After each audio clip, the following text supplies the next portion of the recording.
Chapter 9. Sri Sadguru said, only that yogi who follows the righteous path assigned to him and who controls with the help of endurance all mental disturbances caused by emotions like lust and anger attains peace in the true sense. Long back, great seers like Vishwamitra engaged in severe penance, but they lost poise and calm and were distressed often due to the ebbing emotions of lust and anger.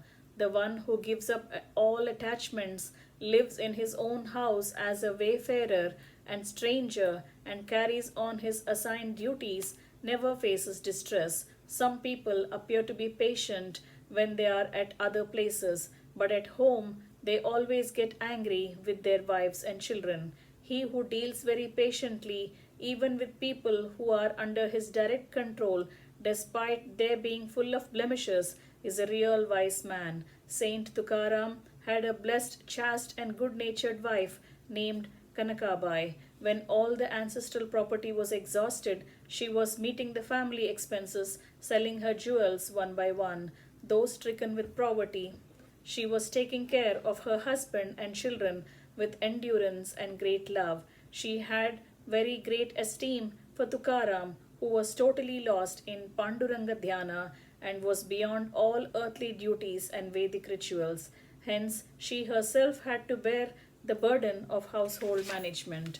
Mahatma Tukaram considered that he was not a person fit enough to gather foodstuff in the name of Lord by Unchavritti from those who were interested in offering, and hence he sought employment with a man.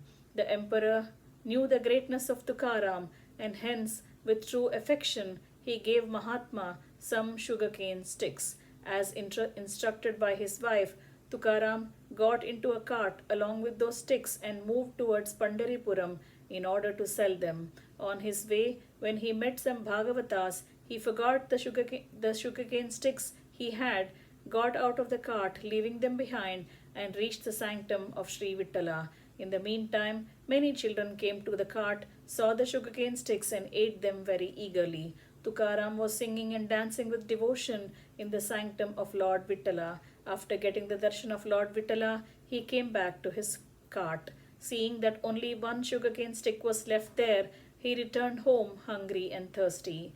The exalted man described to his wife how he had the darshan of Sri Panduranga, and how in the meantime the children ate away all the sugarcane. He handed over the only remaining stick to her. At that, Kanakabai, the chaste and the loving wife of Tukaram, got wild. She started rebuking her husband for behaving like a fool. Kanakabai said, I am very unfortunate to have a foolish husband like you.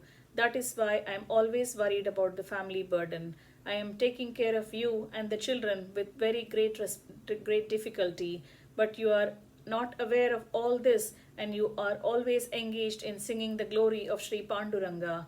All the relatives talk low of you. They are making fun of you. You are always engaged in Hari Bhajan, trespassing all the rules of Shastras and regulations of the normal world.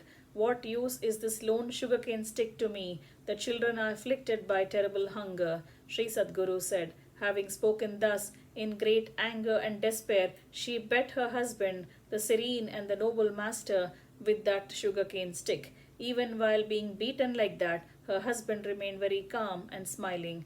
Looking at that, she became very sad and ashamed of herself.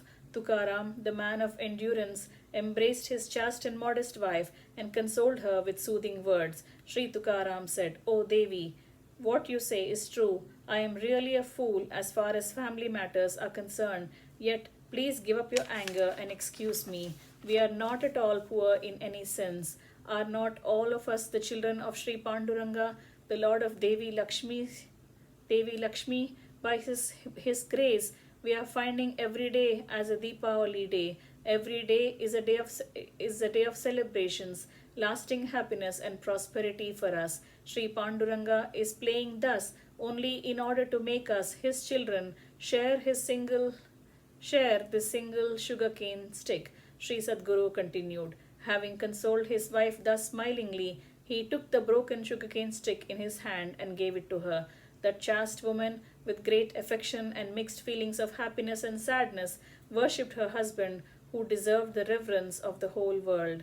Thus, Bhagavatas of this kind make their wives happy with their love and endurance, even though they suffer a lot on this earth due to their poverty. The great and virtuous Bhagavatas do not entertain enmity of any kind anywhere. When the whole world seems favorable to them, what to say about their own homes?